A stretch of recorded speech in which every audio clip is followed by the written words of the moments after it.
అతిపెద్ద షాపింగ్ ప్రపంచం సిఎంఆర్ మన కరీంనగర్ లో ప్రముఖ సినీ తారలచే ఆగస్టు 9న గొప్ప ప్రారంభం.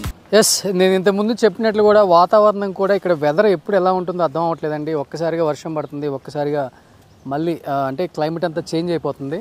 మీకు ఒకసారి చూసినట్లయితే ఇక్కడ చంద్ర ఒకసారి ఇక్కడ మీకు ఎంట్రన్స్ కనిపిస్తుంది అనమాట. మనం కింద నుంచి ఏదైతే చెప్పాను నేను బిఫోర్ లైవ్లో కూడా ఒక పెద్ద పైపు ఫ్యాక్టరీ కనపడుతుందని చెప్పాను కదా, ఆ ఫ్యాక్టరీ పక్క నుంచి వరద వచ్చేసింది. Tea factory visit Sentinel Rock Estate. So ఇది విజిట్ అనమాట. ఇదే టీ ఫ్యాక్టరీ. ఇక్కడి నుంచే మనకి టీ పౌడర్ ఉత్పత్తి అవుతుంది. ఇక్కడి నుంచి బయటకు వస్తుంది మార్కెట్లోకి. ఇవన్నీ కూడా టీ ఎస్టేట్స్. మీకు ఆ కొండల పై దాకా కూడా మొత్తం టీ ఎస్టేట్సే కనబడుతుందండి. కేరళ అనేది టీ కాఫీ ఎస్టేట్స్కి ఫేమస్, అందరికీ తెలిసిందే. అండ్ ఇక్కడికి వచ్చిన విజిటర్స్ ఎవరైతే ఉంటారో అండ్ చాలామంది టూరిస్టులు వాళ్ళందరూ కూడా ఇవన్నీ ఎంజాయ్ చేసిన తర్వాత అసలు టీ ఎలా తయారు చేస్తారు అనేది కూడా ఈ ఫ్యాక్టరీకి వెళ్ళి, అంటే ఇక్కడ ఉన్న ఎంప్లాయీస్ సపోర్ట్ తీసుకొని దీని లోపలికి వెళ్ళి టీ ఫ్యాక్టరీని విజిట్ చేస్తారు. అండ్ టీ ఎలా చేస్తారు ఏంటి అనేది కూడా ప్రతిదీ ఇక్కడ లోపల జరుగుతుందన్నమాట. ఇది కూడా కంప్లీట్గా అక్కడ ఉన్న ఇల్లులు మొత్తం మునిగిపోయాయి. ఈ టీ ఫ్యాక్టరీలో పనిచేసే 400 మంది కనిపించకుండా పోయారనమాట. అంటే వాళ్ళందరికీ సపరేట్గా క్వార్టర్స్ ఇక్కడ ఉన్నాయన్నమాట. అది ఇంకొంచెం ఒక 1 కిలోమీటర్ ముందుకెళ్తే మీకు కనిపిస్తుంది. దీని బ్యాక్ సైడ్ క్వార్టర్స్ ఉన్నాయి. సో ఇది టీ ఫ్యాక్టరీ. ఒకసారి లోపలికి వెళ్ళే ప్రయత్నం అయితే చేద్దాం. ఎందుకంటే ఇవన్నీ కూడా బఫర్ జోన్స్ అనమాట. ప్రతి చోట కూడా బఫర్ జోన్ అని పెట్టేశారు ఇక్కడ.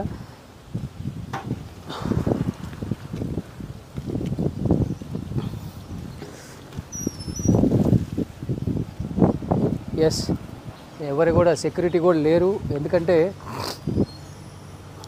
మనుషులు ప్రాణాలతో మిగిలితే చాలు కదా, అందుకని ఎవ్వరు కూడా లేరండి ఇక్కడ టీ ఫ్యాక్టరీలో కూడా. ఈ టీ ఫ్యాక్టరీలో పనిచేసే 400 మంది కనిపించట్లేదు అన్నారు కదా, అది ఇదే టీ ఫ్యాక్టరీ. అండ్ వాళ్ళ క్వార్టర్స్ మీకు బ్యాక్ సైడ్ కనిపిస్తుంది చూడండి. కంప్లీట్గా ఇంకొక ఏరియా మొత్తం మునిగిపోయింది. అదే ఏరియా ఆ పైన ఈ క్వార్టర్స్ అన్నీ మునిగిపోయాయి. కంప్లీట్గా ఏం లేదు టీ ఫ్యాక్టరీలో. అంటే ఎక్కడ ఏ అడుగు ఏదన్నా కూడా మనకు కూడా భయంగానే ఉంది. బట్ ఏంటంటే అసలుకి ఈ ఎలా జరిగింది ఈ సంఘటన అనేది ఒక చిన్న ప్రయత్నం అయితే చేద్దాం అన్న దానితో సుమన్ టీవీ ఇంత దూరం రావటం జరిగింది. మీకు చూపించే ప్రయత్నం అయితే చేయడానికి నేను కూడా లోపలికి వస్తున్నాను. కొన్ని చోట్ల మనకి ఎలా లేకపోయినా కానీ అసలు ఏంటి సిచ్యువేషన్ ఎక్కడి నుంచి స్టార్ట్ అయ్యింది అనేది కూడా చూపిస్తున్నాము. ఎందుకంటే ఫస్ట్ 130కో 145కో పెద్ద సౌండ్ వచ్చినప్పుడు ఫస్ట్ జరిగిన సంఘటన అయితే ఇక్కడతో ఆగిపోయింది అనుకున్నారు. బట్ ఒక 10 to 15 minutes గ్యాప్లోనే ఇంకొక పెద్ద సౌండ్ వచ్చింది. అంటే ఇంకొక కొండ చర్య విరిగి పట్టడం వల్ల మొత్తం రెండు కలిసి ఒకే ఇట్లా వచ్చేసిందని చెప్తున్నారు.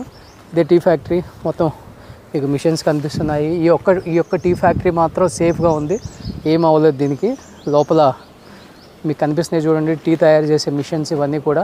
దీని బ్యాక్ సైడ్ ఏమన్నా మనకి ఎవరైతే సర్వెంట్ క్వార్టర్స్ ఉంటారో ఆ క్వార్టర్స్ మొత్తం మునిగిపోయినాయి అని చెప్తున్నారు. అక్కడ కూడా జేసీబీతో వర్క్ జరుగుతుంది. మీరు కొంచెం అక్కడ చూపిస్తే కనపడుతున్నాయి చూడండి మనకి జేసీబీలు.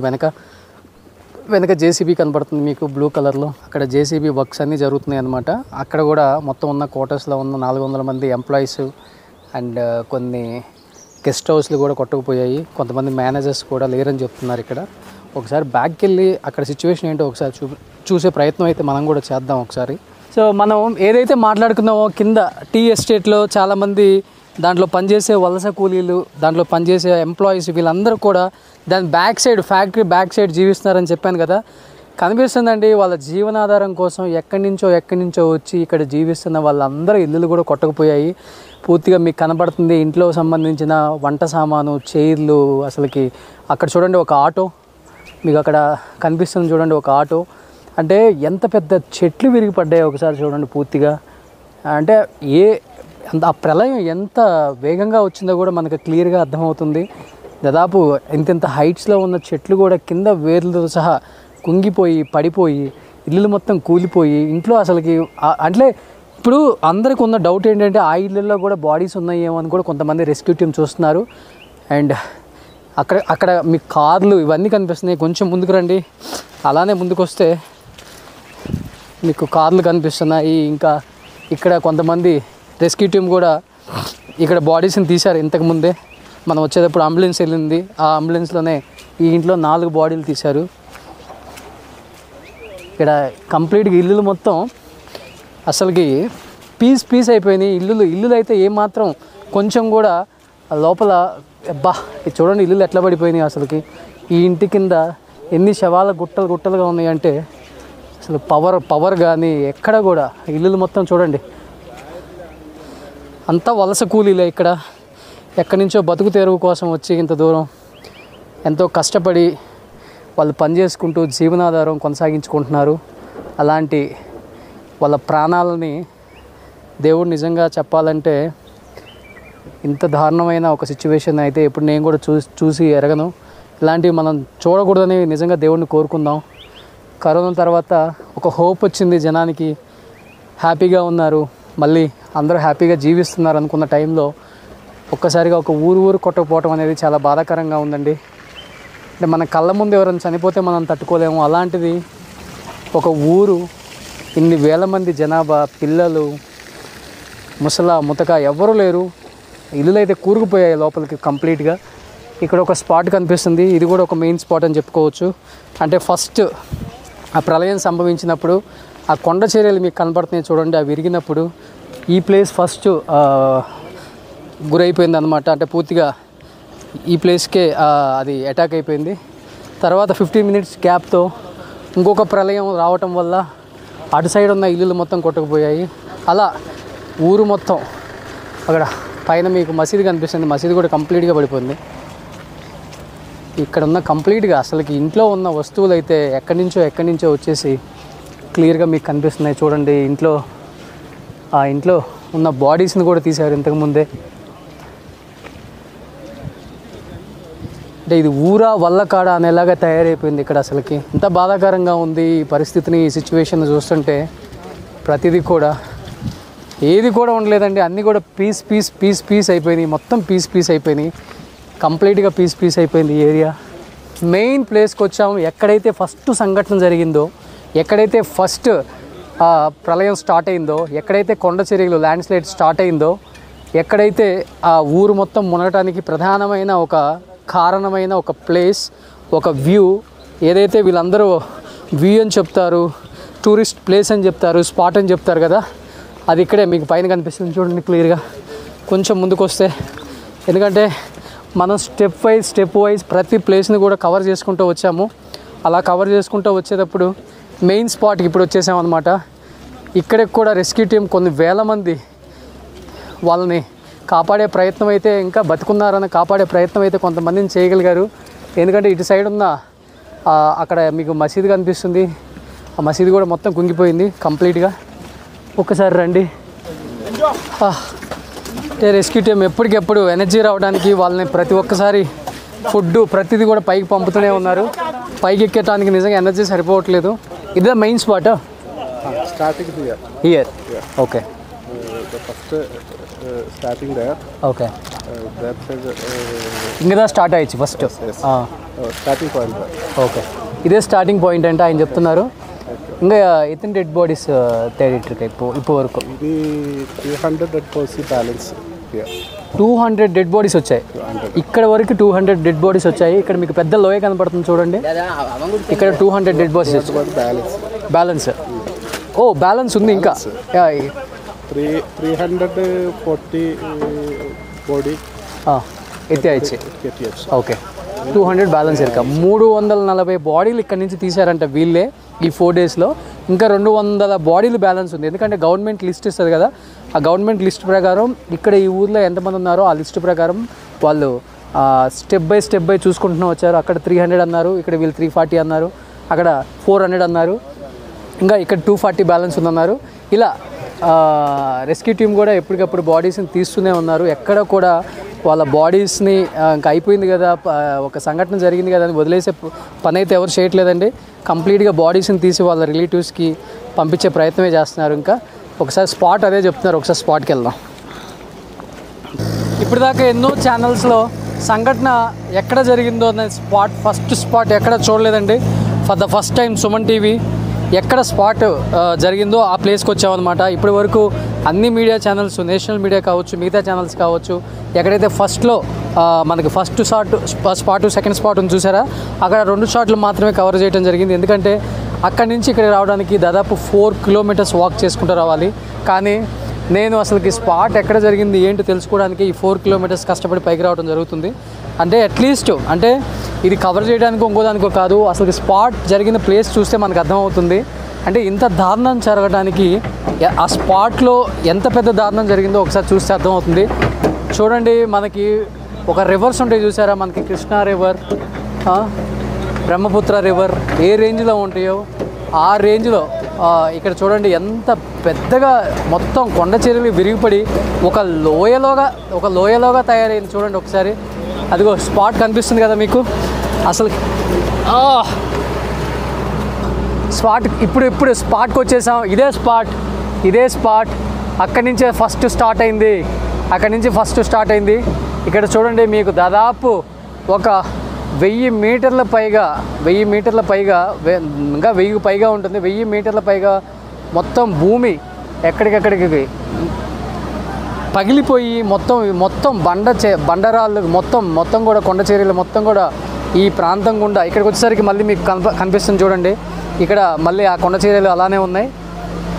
అక్కడి నుంచే ఆ స్పీడ్కి తట్టుకోలేక మొత్తం భూమి కంపించిందని చెప్పుకోవచ్చు. ఆ భూమి కంపించడం వల్ల మొత్తం ఓవర్గా స్ప్రెడ్ అయిపోయి ఆ వరద అనేది ఓవర్గా రావటం వల్ల ఈ ఊరు కొట్టకపోయింది. ఇప్పుడు చూడండి ఒకసారి ఊరంతా వ్యూ కనబడుతుంది మీకు. ఒకసారి కంప్లీట్ వ్యూ ఒకసారి చూడొచ్చు ఇప్పుడు మీరు ఆ ఊరిని. మనం ఎక్కడైతే నిలబడ్డామో ఇక్కడ వరకు కూడా వాటర్ వచ్చింది.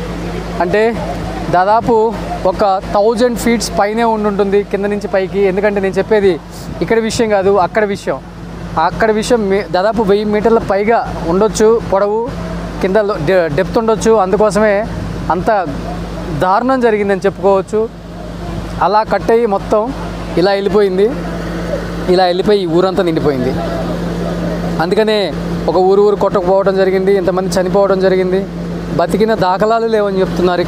ఇక్కడే 340 బాడీలు తీశారు. ఇంకా 200 పెండింగ్ ఉన్నాయి. ఇక్కడే 340 బాడీస్ తీసాం మేము, రెస్క్యూ టీం కూడా చెప్తుంది అనమాట. అది జేసీబీలు కూడా చాలా కష్టపడుతున్నారు, బాడీస్ని తీసే ప్రయత్నం చేస్తున్నారు. చూడండి, ఇక్కడ మసీదు ఉంది. ఇక్కడ మసీదు కూడా మొత్తం పూర్తిగా కొండ చర్యలు తగలటం వల్ల పైపార్ట్ వరకు మిగిలింది. ఇల్లులు అయితే ఒకసారి ఇది స్పాట్ కాబట్టి మెయిన్ ఇక్కడే ఎక్కువ ప్రాణ నష్టం, ఆస్తి నష్టం రెండూ జరిగాయి ఇక్కడే. మనం చెప్పాం కదా బిఫోర్, మనం మాట్లాడుకున్నట్లుగానే బిఫోర్ లైవ్లో ఇది ప్లేస్, ఫస్ట్ జరిగిన ప్లేస్. ఈ ప్లేస్ నుంచి స్టార్ట్ అయిందనమాట ఆ సంఘటన. ఇక్కడి నుంచే కొండ చర్యలు విరిగిపట్టడం అండ్ వాటర్ ఫ్లో కూడా వేగంగా రావటం వల్ల ఇక్కడ చాలా వరకు ఇల్లులన్నీ నామరూపాలు లేకుండా అయిపోయాయి. చూడండి ఇల్లులు ఒకసారి, అసలు ఇల్లులు ఎలా అయిపోయాయి చూడండి. ఇంట్లో ఏం మిగలలేదు పాపం. ఇల్లులు మొత్తం కంప్లీట్గా లోపలికి వెళ్దామంటే చాలా వరకు అందరికి భయం వేస్తుంది. స్లాబ్ ఎక్కడ ఊడి పడిపోతాయేమని. పిల్లర్స్ చూడండి ఒకసారి. ఇక్కడ ఇది ఊర్లో లేదండి పాపం. ఇది పిల్లర్స్ చూడండి కంప్లీట్గా అన్ని పిల్లర్స్ కూడా ఇది అసలు జస్ట్ టచ్ చేస్తే పడిపోయేలాగా ఉన్నాయి బిల్డింగ్స్ అన్నీ కూడా. ఇది షాప్ అనుకుంటా పాపం. మొత్తం షాప్ మొత్తం కూడా ఎట్లా అయిపోయిందో చూడండి. ఈ షాప్ అంతా కూడా దారుణంగా అయిపోయింది మొత్తం. షాప్ చూడండి ఎలా అయిపోయిందో మొత్తం పాపం. ఫ్యాన్సీ షాప్, ఇది ఎలక్ట్రికల్ షాప్ అనుకుంటా. అన్నీ కనబడుతున్నాయి మనకు అక్కడ. అండ్ ఇక్కడైతే మనుషులు ఉండే ఉంటారు కింద, ఎందుకంటే రెస్క్యూ టీము కింద నుంచే తీస్తుంది మనుషుల బాడీలని. ఇక్కడైతే మేబీ మనుషులు ఉండే ఉంటారు ఇక్కడ, ఎందుకంటే ఇక్కడ ఇల్లు ఉంది కాబట్టి ఇక్కడ ఇల్లు ఉండే ఉంటుంది. వాళ్ళ అంచనా మేరకు ఇల్లులు మట్టి పైన ఉందంటే కింద ఇల్లులు మనుషులు ఉన్నారని వాళ్ళు రెస్క్యూ టీం అంతా కూడా కష్టపడి తీస్తున్నారు బాడీస్ని. ఇంకా రాచంద్ర, ఇంకా ముందుకు వస్తే మీకు చాలా కనపడుతున్నాయి. ఇంకా ఒకసారి వస్తే ఇల్లు మొత్తం నామరూపాలు.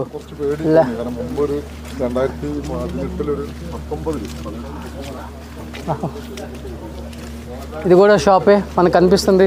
ఇక్కడ ఇల్లులు ఉన్నాయి, ఈ ఇల్లులన్నీ కూడా కొట్టకపోయినాయి. ఆ సైడ్ కనిపిస్తుంది, అక్కడ ఇల్లులు ఉన్నాయి, అవి కొట్టకపోయినాయి. ఉన్నారేమో, వాళ్ళతో మాట్లాడే ప్రయత్నం చేద్దాం. అక్కడైతే ఒక ఇల్లు మాత్రం మిగిలి ఉంది. అక్కడ ఒకసారి మాట్లాడే ప్రయత్నం చేద్దాం మనం కూడా. అసలుకి ఇంకో ஃப்ரெண்டு சொந்தக்கார அருமை இல்லையா? பட் இவங்க இந்த வீட்டில் இருக்கிறது எல்லாருமே நல்லா இருக்குங்க. அந்த கீழே இருக்கிற வீட்டில் எல்லாமே போயிட்டு இருக்கா. எத்தனை பேர் போயிட்டு இருக்கா? ஒரு 200 325 மார்னிங். వీళ్ళ పక్కన కనిపించే విలేజ్ అనంట 325 ఇక్కడ అక్కడి నుంచి అక్కడ ఉన్న ఇల్లులు వెళ్ళిపోయాయి. కేవలం మిగిలింది ఈ 10-15 ఇల్లులు మాత్రమే. இதுதான் நம்மளுக்கு இங்கே இருக்க அவங்க இந்த 10-15 வீடு தான் இருக்கா, எல்லாமே போயிட்டு இருக்கா. வீடில் இருக்கிறத ஆளுங்களை எல்லாருமே யாருமே இல்லையே. கீழே 320 ஆளை காண்மானில் இப்போ. సో ఇది ఆయన చెప్తున్నారు. ఇక్కడ దాదాపు 325 మెంబర్స్ కొట్టుకుపోయారు. ఇక్కడ ఎవరు లేరు పూర్తిగా. మిగిలిన ఈ 10 ఇళ్ళల్లో వాళ్ళు కూడా ఏమైపోయారు అర్థం కావట్లేదని చెప్తున్నారు. ఆయన కూడా ఆ కనిపించే ఒక 1 కిలోమీటర్ లోపు వాళ్ళు ఇల్లు అని చెప్తున్నారు. ఒకసారి ఇంకా టీం పైకి వెళ్తున్నారు. అసలుకి ఇంకా పైన ఏముంది, అసలు ఏంటది, ఒకసారి మనం కూడా పైకి వెళ్ళి చూసే ప్రయత్నం చేద్దాం. పైన అసలు అంటే మంచి మంచి గెస్ట్ హౌస్లు ఉన్నాయి. అంటే ఇక్కడ కూడా హైఫై పీపుల్ ఉన్నారు, మంచి ఎంప్లాయీస్ ఉన్నారు. ఎందుకంటే ఇది కూడా మంచి స్టేట్, వాయనాడ్ స్టేట్. రాహుల్ గాంధీ గారు ఇక్కడి నుంచి ఎంపీగా బరిలో దిగి గెలవటం జరిగింది. అండ్ పక్కనే వాయనాడ్ కనిపిస్తుంది మనకి. అండ్ ఇక్కడ కూడా పెద్ద పెద్ద వ్యాపారవేత్తలు కూడా ఉన్నారు. ఇల్లు చూస్తే అర్థమవుతుంది మనకి. అసలు వీళ్ళు ఉన్నారా లేరా, వీళ్ళని అసలుకి రెస్క్యూ టీమ్ ఏమన్నా వీళ్ళని ఐడెంటిఫై చేసి ఏమైనా క్యాంపుకి పంపారు అనేది కూడా ఎవరికి తెలియని విషయం అనమాట. ఇల్లులు కనిపిస్తున్నాయి. ఇదొక ఇల్లు మిగిలింది, అక్కడ 4 ఇల్లులు మిగిలాయి. చూడండి, ఈ ఇల్లు కూడా చాలా బాగుంది. ఇదైతే ఒక గెస్ట్ హౌస్ లాగా ఉంది.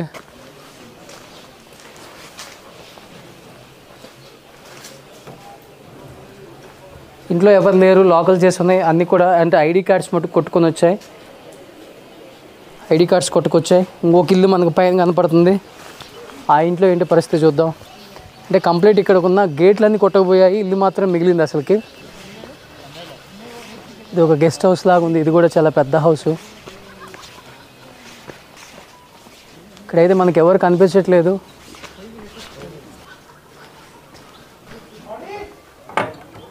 లేదు, ఇల్లుల్లో అయితే ఎవరు లేరు పూర్తిగా. ఈ 4 ఇళ్ళల్లో అయితే ఎవరు కనిపించట్లేదు కంప్లీట్గా. ఈ 4 ఇళ్ళల్లోని మేబీ వాళ్ళు సేఫ్ జోన్కి వెళ్ళిపోయారా, లేకపోతే వాళ్ళు కూడా ఎక్కడన్నా ఈ కింద, ఎందుకంటే బ్యాక్ సైడ్ ఇల్లులు కొంచెం డ్యామేజ్ అయిపోయి ఉన్నాయి. ఏమైనా అటు వాటర్లో కొట్టుకుపోయారని కూడా అర్థం కావట్లేదు మనకి. ఇంకా కొంచెం పైకి వెళ్దాం. అసలు పైన ఏముందో. ఇన్న స్పాట్ ఇరుక మేళ. That is the first place of village. Village అనుకుంటున్నాం అండి, కొట్టకపోయింది కాదంట. స్టెప్ బై స్టెప్ అక్కడి నుంచి చాలా విలేజెస్ కొట్టుకుంటూనే వచ్చాయని చెప్తున్నారు. ఆ స్పాట్కి కూడా ఒకసారి వెళ్దాం మనం. ఇంకొక లాస్ట్ ఫైనల్ డెస్టినేషన్ ప్లేస్కి కూడా వచ్చాం మనం. దాదాపు 12 కిలోమీటర్లు నడుచుకుంటూ వచ్చి ఈ ప్లేస్కి వచ్చామండి మనం. మొత్తం 12 కిలోమీటర్స్ కూడా వాక్ చేసుకుంటూ రావాల్సిందే. వెహికల్స్ అలౌ చేయట్లేదు. ఓన్లీ రెస్క్యూ టీమ్కి సంబంధించిన ఫుడ్, వాటర్ బాటిల్స్, వెహికల్స్ మాత్రమే అలౌ చేస్తున్నారు. మీకు కనపడుతుంది కంప్లీట్గా. ఇవన్నీ కూడా ల్యాండ్ స్లైడ్, ఇవన్నీ కొండ చర్యలు విరిగిపడినాయి అనమాట. చూడండి, అంటే కొండ అసలుకి ఎంత దారుణమైన పరిస్థితులలో అండ్ కొండ చర్యలన్నీ పగిలిపోయి విరిగిపడ్డాయి అర్థమవుతుంది. అండ్ ఈ కొండల కింద అండ్ ఈ బురద మట్టి కింద కూడా చాలా ఇల్లులు ఉన్నాయి. ఇల్లులు కూరుకుపోయినాయి కూడా పూర్తిగా. అండ్ ఈ ప్లేసెస్ మొత్తం కూడా మీకు హార్డ్లీ ఈ ప్లేస్లో అయితే ఒక 4 ఇల్లులు కనిపిస్తున్నాయి. అక్కడ ఇంకొక 4 ఇల్లులు కనిపిస్తున్నాయి. బ్యాక్ సైడ్ ఒకసారి చూపిస్తే ఒకసారి చంద్ర, అక్కడ ఒక 4 ఇల్లులు కనిపిస్తున్నాయి కంప్లీట్గా. అక్కడ కారు చూడండి, కార్లన్నీ అయితే నుజ్జు అయిపోయినాయి. ఈ పక్కన ఇక్కడ మీకు ఆటో కనిపిస్తుంది చూడండి, ఇది నుజ్జు అయిపోయింది ఈ ప్లేస్లో. చంద్ర ఇక్కడ చూపించు ఒకసారి, నీ రైట్లో ఒకసారి చూడు. ఇక్కడ మొత్తం అంటే వెహికల్స్ మొత్తం అయితే నుజ్జు అయిపోయినాయి. అండ్ కంప్లీట్గా ఇక్కడ చూస్తే ఇళ్ళల్లో ఉన్న కార్లన్నీ కొట్టుకొచ్చినాయి. అక్కడ చెట్టు కింద పడిపోయి ఆ కారు నుజ్జు అయిపోయింది ఇక్కడ. అండ్ ఈ కొండ చర్యలు మొత్తం పగిలిపోయి ఇది పరిస్థితి. దీని కింద ఒక ఊరే ఉందని చెప్తున్నారు. ఎక్కడ కాలు పెడదామన్నా కానీ భయం వేస్తుంది. ఎందుకంటే కొన్ని చోట్ల అయితే దాదాపు ఒక మనిషి ఎంత లోతు ఉంటారో అంత లోతు లోపలికి కూరుకుపోతుంది అన్నమాట ఇక్కడ. అండ్ కొంచెం ముందుకెళ్తే మీకు ఇంకా స్పాట్ చూపించే ప్రయత్నం చేయొచ్చు. ఇంకా